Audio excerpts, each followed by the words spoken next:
My 18th birthday, and my family gathered to tell me you're adopted and your real parents didn't want you either. Nobody does. Then Mom laughed. We only kept you for the monthly checks. Those end today, so you're homeless now.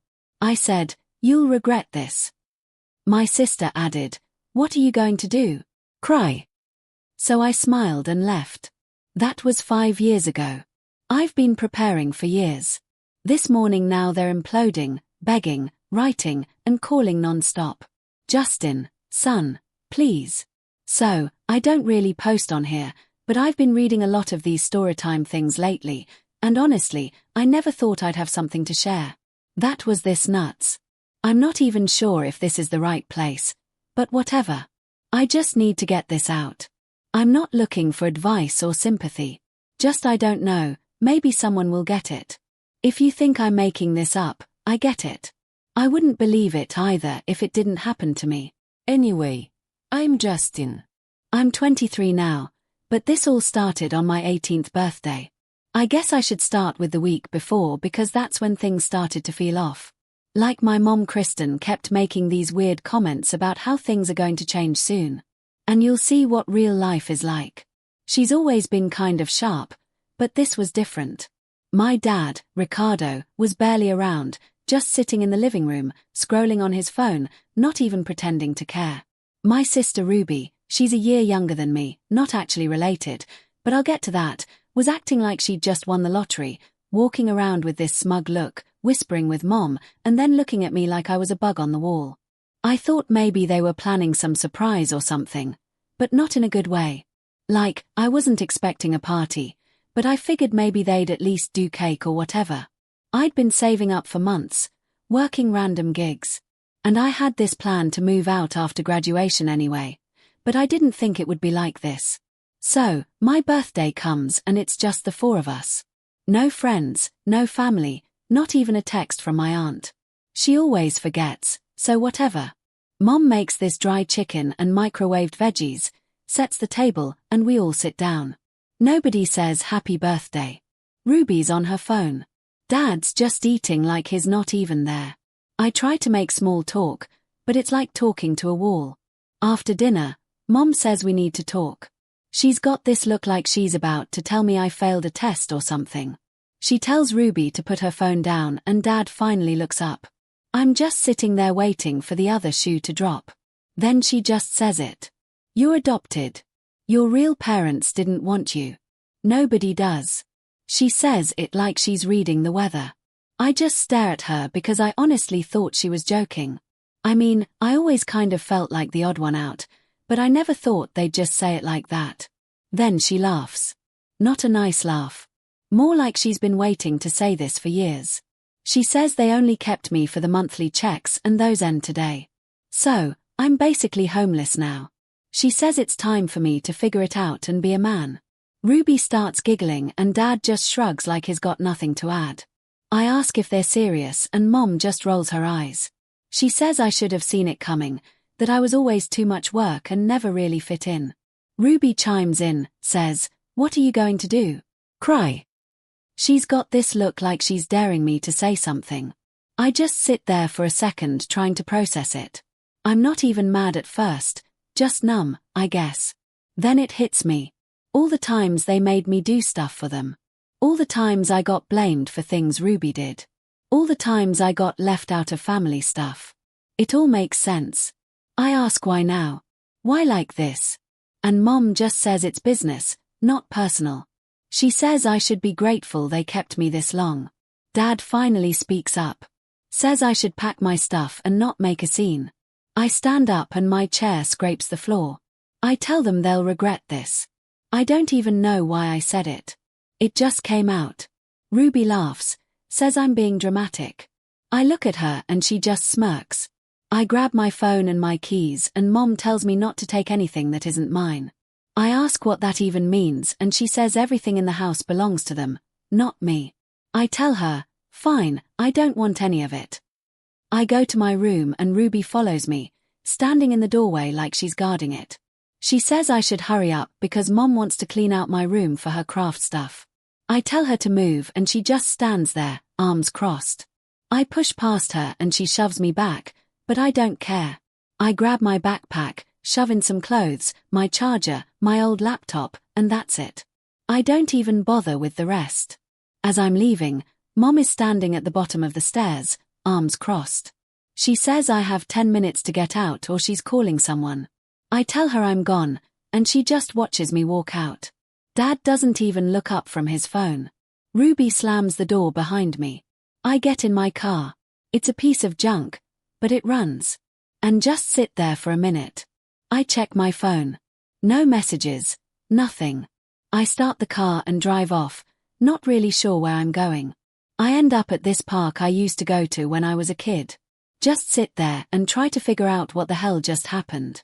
I keep thinking about all the little things over the years, like how Mom always made a big deal about money. How she'd get mad if I asked for anything. How Ruby always got new stuff and I got hand-me-downs.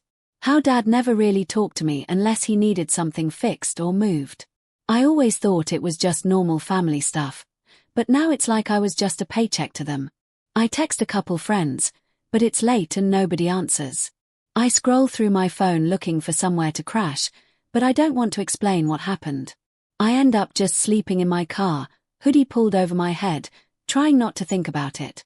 The next morning, I wake up to a text from Mom. She says not to come back, that I'm on my own now. Ruby sends me a meme about homeless people and says, "Good luck." I just block her. I start thinking about what I'm going to do next.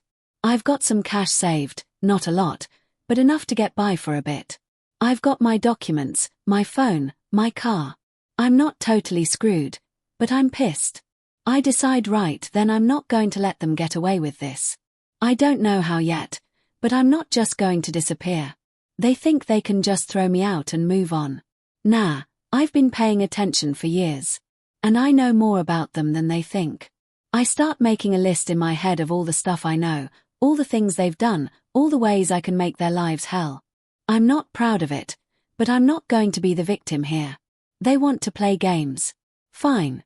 I can play, too. So, yeah, that's how my 18th birthday went. Not exactly what I pictured, but whatever. I'm not done with them. Not by a long shot. If you're still reading, thanks. I'll update if anything happens. I've got a plan, and I'm just getting started.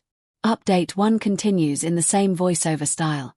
But since you asked for the full narration, I've kept it all as one continuous script below. Let me know if you want it split into parts for separate recordings. Continuing directly from above for seamless voiceover. So yeah, I slept in my car that first night and honestly it was just weird. Like I kept thinking I'd wake up and it would be a bad dream or something, but nope. Just me, my backpack, and a half-dead phone. I remember the way Ruby slammed the door behind me like she was proud of it. I kept replaying that in my head and the way Mom just stood there, arms crossed, like she was waiting for me to beg. I didn't. The next couple days were just me bouncing around, parking in different spots, trying not to get noticed. I went to this 24-hour gym to shower, use the Wi-Fi at the library, that kind of thing. I didn't want to tell anyone what happened, not even my friends, because honestly, who wants to be that guy? Plus, I knew if I told anyone, it'd get back to my family, and I wasn't ready for that. Not yet. I started noticing little things right away, like how quiet my phone was. No texts from Mom, no calls from Dad, just a couple memes from Ruby, all of them about being broke or homeless.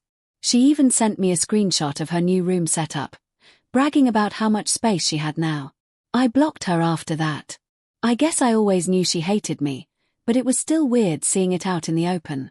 She always wanted to be the only kid, and I was just in the way. Mom used to say Ruby was her real daughter when she thought I couldn't hear. I guess that was the point. I started making a list in my notes app, just stuff I remembered about the house, the bills, the way things worked. I'd been the one who handled a lot of the boring stuff, like setting up the Wi-Fi, fixing the router, dealing with the landlord when the sink broke.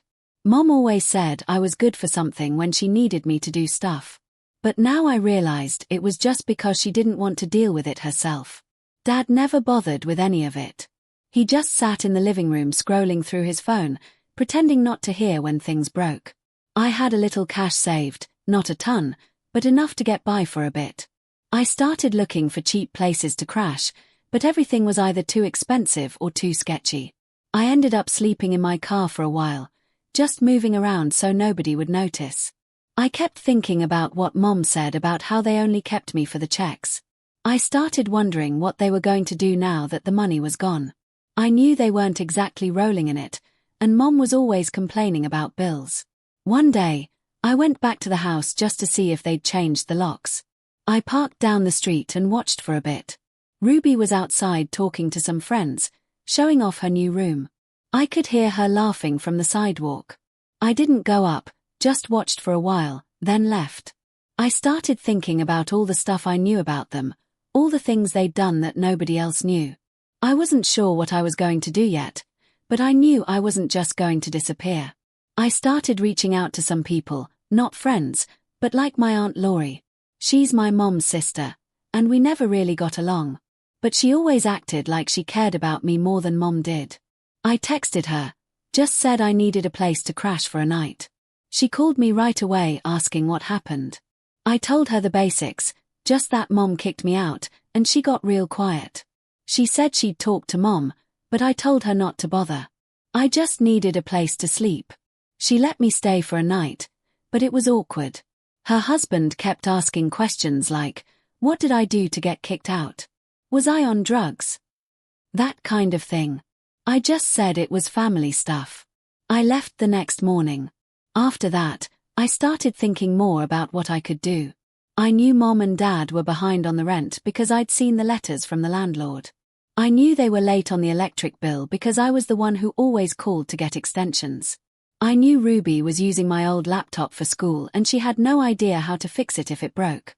I started making a list of all the things I could mess with, all the ways I could make their lives harder. I wasn't going to do anything illegal, but I wasn't going to make it easy for them either. I started by changing the passwords on the Wi-Fi and the streaming accounts. Nothing major, just enough to annoy them. I knew Mom would freak out when she couldn't watch her shows and Ruby would lose it if she couldn't get online. I got a bunch of angry texts from Mom asking what I did, but I just ignored her.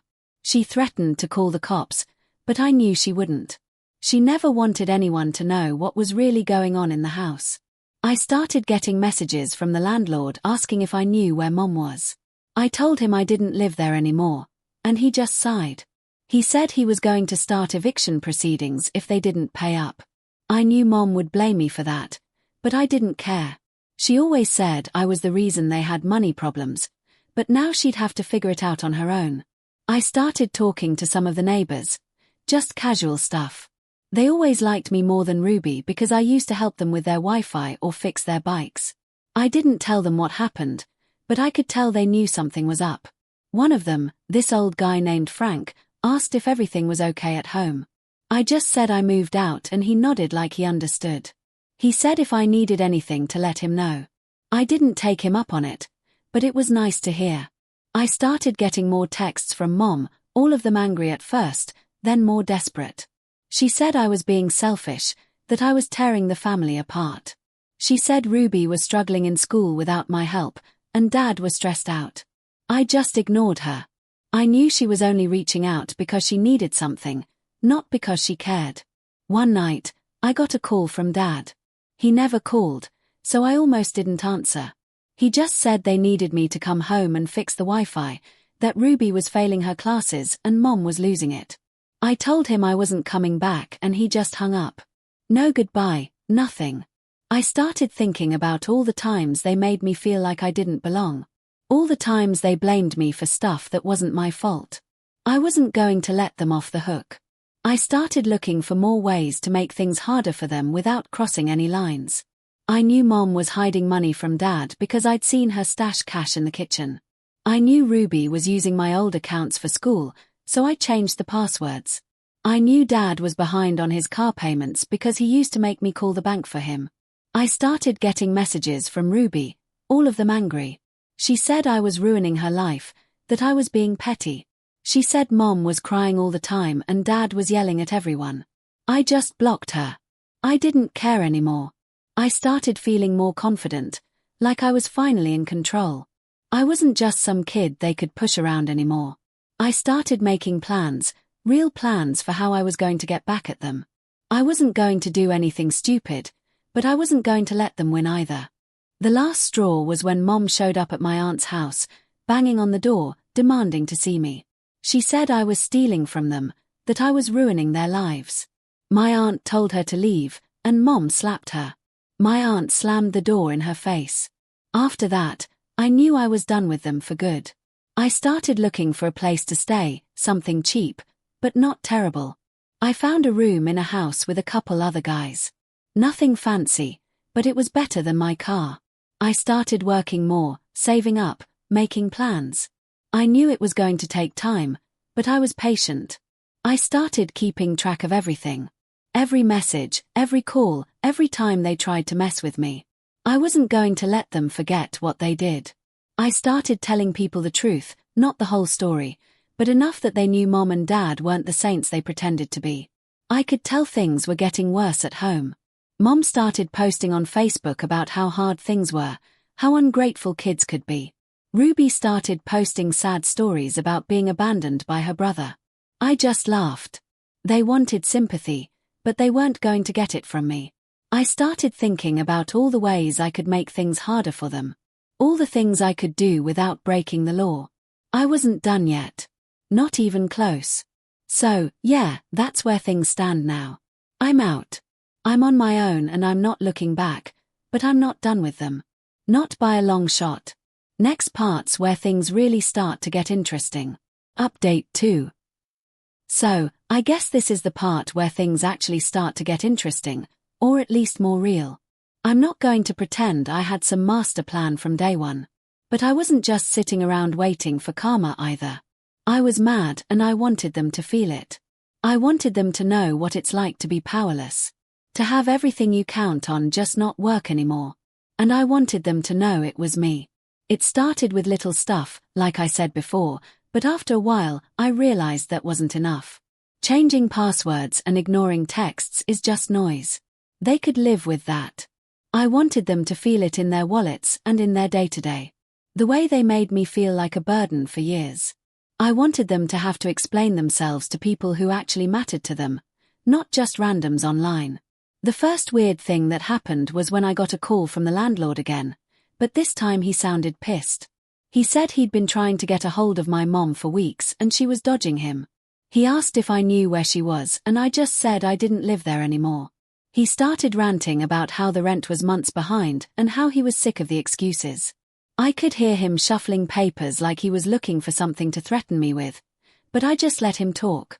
He finally said he was going to start the eviction process and I just said, "Do what you got to do, man." I knew Mom would blame me for that, but honestly, she was the one who stopped paying. She always acted like she was some financial genius, but she was just good at hiding stuff from Dad and yelling at Ruby until she did what she wanted. Dad never paid attention to anything unless it was about his car or his phone. I guess that's why they always needed me to handle the boring stuff because they couldn't be bothered. I started thinking about all the stuff I knew about them. All the things they'd done that nobody else knew, like how Mom used to take cash from Ruby's birthday cards or how Dad would borrow money from neighbors and never pay it back. I started making a list just in case I needed it later. I wasn't sure what I was going to do with it, but it felt good to have something on them for once. Then I started getting messages from Ruby, but not the usual memes or insults. She was actually asking for help. She said her laptop was acting up and she couldn't get her school stuff to work. She said Mom was freaking out because the Wi-Fi was down again and Dad was yelling at everyone. I just left her on read. I knew she'd figure it out eventually or she'd just blame me like always. A couple days later, I got a call from my Aunt Laurie.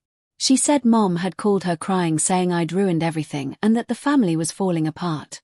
Laurie asked if I could just go over and help them out just this once to keep the peace. I told her no, and she got quiet. She said she understood, but I could tell she didn't really get it. She still thought of Mom as her big sister, not the person who kicked her own kid out for money. I started hearing from people in the neighborhood, too. Like Frank from down the street messaged me on Facebook asking if everything was okay at home. He said he'd seen Mom yelling at the landlord in the driveway and that Dad was just sitting in the car not saying anything. I just said I didn't live there anymore. And he said he was sorry to hear that. He didn't ask for details, which I appreciated. Then things started to get messy. Mom started posting on Facebook about how hard things were, how she was struggling to keep the family together, and how some people just don't appreciate what they have. She didn't mention me by name, but it was obvious. Ruby started posting sad stories about being abandoned by her brother, and her friends started messaging me asking what happened. I just ignored them. I started getting more calls from the landlord and then from the electric company. They were looking for someone to pay the bills, and I just kept telling them I didn't live there anymore. I knew Mom was getting desperate because she started texting me at all hours begging me to come home and fix things. She said she was sorry, that she didn't mean what she said, that she just needed help. I didn't answer. One night, I got a call from Dad. He sounded tired, like he hadn't slept in days. He said Mom was losing it, that Ruby was failing her classes, and that the landlord was threatening to kick them out.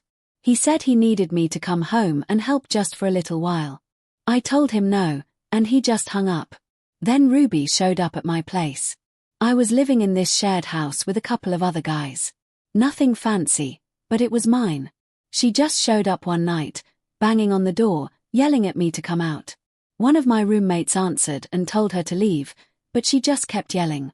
I finally went outside and she started shoving me, saying I was ruining her life, that Mom was crying all the time, that Dad was a mess. I told her to leave and she slapped me. I just stood there and she started crying. My roommate came out and told her to get lost, and she finally left, slamming the gate behind her.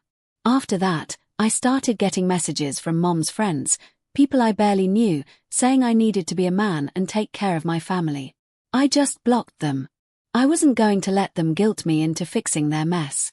I started thinking about all the ways I could make things worse for them without crossing any lines. I knew Mom was hiding money from Dad, so I sent an anonymous tip to Dad's phone, just a screenshot of her stash spot. I knew Dad was behind on his car payments, so I sent a reminder to the bank just to speed things up. I knew Ruby was using my old accounts for school, so I changed the passwords again just to mess with her. I started hearing from more people, like the neighbors, saying things were getting bad at the house. Mom was yelling at everyone. Dad was never home. Ruby was skipping school. The landlord finally showed up with an eviction notice and Mom lost it. She called me screaming, saying I'd ruined her life. I just hung up. I started feeling better, like I was finally in control. I wasn't just some kid they could push around anymore. I started making plans for what I was going to do next, how I was going to keep the pressure on. I wasn't going to let them off the hook, not after everything they'd done. The last thing that happened was Mom showing up at my work, yelling at me in front of everyone, saying I was a terrible son, that I was heartless, that I was destroying the family. I just walked away. She tried to follow me, but security stopped her. She slapped one of the guards and got dragged out. After that, I knew she was desperate. So, yeah, that's where things stand now. They're falling apart, and they know it's because of me. I'm not done yet. Not even close. Next part's where it all comes crashing down. Final update. So, I woke up this morning to, like, I'm not even kidding, over 20 missed calls and a bunch of texts, all from numbers I recognized and some I didn't. I thought maybe something happened to someone, but nah, it was just my family blowing up my phone like it was the end of the world. I scrolled through the notifications and it was all the same stuff. Justin, please call us. We need you, son. Come home. And then a bunch of messages from Mom that were just straight up paragraphs. No punctuation, just her rambling about how everything's falling apart and how I'm the only one who can fix it. I didn't even open them at first, just stared at the screen and kind of laughed. 5 years ago, they couldn't get rid of me fast enough. Now they're acting like I'm the only person left on Earth. The weirdest part was seeing a message from Dad. He never texts ever. His was just, call me, please. That's it. No emojis, nothing. I almost didn't believe it was him. Then I saw a couple from Ruby and hers were all over the place. First, she was mad, then she was begging, then she was mad again. She even sent a voice note, which I didn't listen to, but I could see the preview and it was just her saying my name over and over. I guess I should back up a little. After everything that went down, I kept my distance, but I never really stopped paying attention. I'd hear stuff from neighbors or from my Aunt Laurie or just from random people who knew my family. It was always the same. Mom was losing it. Dad was never home. Ruby was failing at everything she tried. I didn't care. Honestly, I figured they'd figure it out or they wouldn't. But then I started hearing about how bad it was getting. Like the landlord finally kicked them out and they had to move into some tiny apartment across town. Mom started fighting with everyone, even her own friends. Dad lost his car because he couldn't keep up with payments. And Ruby dropped out of school. I didn't do any of that directly, but I definitely didn't help them. And I made sure they couldn't use me as a crutch anymore. The thing that really set it off was when Mom tried to get money from my aunt. Laurie called me asking if I knew what was going on and I just told her the truth. I said, "Look, they kicked me out. They told me I was nothing and now they want me to bail them out." Laurie just sighed and said she was tired of Mom's drama. She said she wasn't giving them anything and that was that. After that, Mom started calling everyone she knew, trying to get help, but nobody wanted to deal with her. She burned every bridge she had, and now she was stuck. I started getting messages from people I barely knew, like old neighbors or friends of the family, asking if I was okay, if I needed anything. I just said I was fine. I didn't want to get into it. But it was weird seeing how fast people turned on my family once they realized what was really going on. I guess people always knew Mom was a piece of work, but nobody wanted to say it out loud until now. The last straw was when Mom showed up at my place. I was just sitting in the living room scrolling through my phone and I heard banging on the door. I looked through the peephole and saw her standing there, hair a mess, eyes wild, just pounding on the door like she was going to break it down. I didn't open it. I just stood there and watched her. She started yelling, saying she needed to talk to me, that she was sorry, that she just wanted her family back. My roommate came out and asked what was going on, and I just said, "Don't worry about it. She'll leave." Mom kept yelling. Then she started crying. Then she started cursing me out. Finally, she just sat down on the steps and put her head in her hands. I waited like 10 minutes, then opened the door and told her to leave. She looked up at me, eyes all red, and said she was sorry, that she didn't mean any of it, that she just needed help. I told her, "You made your choice. You kicked me out. You told me I was nothing. And now you want me to fix your mess." Not happening. She tried to stand up and grab my arm, but I pulled away. She slapped me hard, and I just stood there. I didn't say anything. She started crying again, then got up and walked away, slamming the gate behind her. After that, the calls and texts got even worse. Dad started calling, leaving voicemails saying he was sorry, that he just wanted to talk. Ruby sent me a bunch of messages saying she missed me, that she was sorry for everything, that she just wanted her brother back. I didn't answer any of them. I blocked their numbers. Blocked them on everything. I was done. I started thinking about why they treated me the way they did. I guess it was always about money. Mom never wanted me. She just wanted the checks. Dad just went along with whatever Mom wanted because it was easier than fighting. Ruby hated me because she thought I was taking attention away from her. It was never about family. It was always about what they could get from me. Once the money was gone, I was gone, too.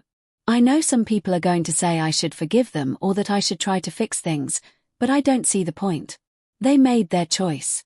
They wanted me gone and now they got what they wanted. I'm not going to be their safety net. I'm not going to let them use me anymore. The weirdest part is I don't even feel bad about it. I thought I would, but I don't. I feel, I don't know, free, I guess. Like, I finally got out from under their thumb. I don't have to worry about what they think or what they want or what they need. I can just live my life. So, yeah, that's where things are now. My family is falling apart and they're begging me to come back, but I'm not going. I'm done. I don't know what's going to happen to them. And honestly, I don't care. They made their bed. Now, they can lie in it. If you're still reading, thanks. I know this was a lot, but I just needed to get it out. I don't know if there's a lesson here or whatever, but I guess if there is, it's that you don't owe anyone anything just because they share your last name. Sometimes family is just people who happen to live in the same house. Sometimes it's not even that.